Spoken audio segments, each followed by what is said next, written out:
Selam usta, sizinle birge Kayser. Bugün biz әрине мектеп туралы айтамыз. Оны бәрі біледі.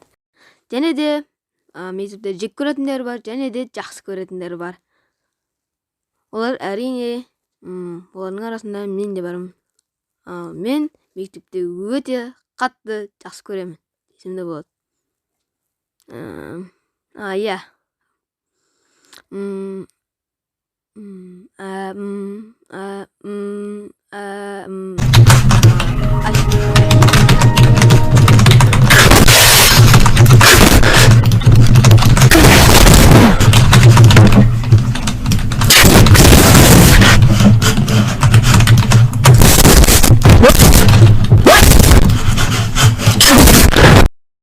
Иә, және де тағы мектепте бір-бірін жақсы көретін адамдар да болады.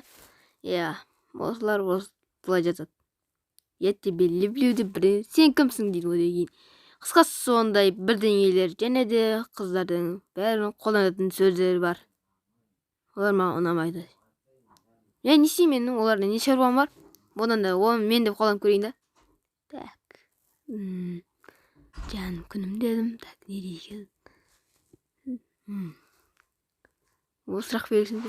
Міне. Так, қазір күте тұр. Так, күлді. Мяу. Так.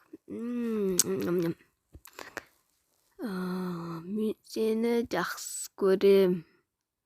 Ары қарай көрсете алмаймын. Өйткені ары қарай не болған өздерін тауып аласыңдар қысқасы.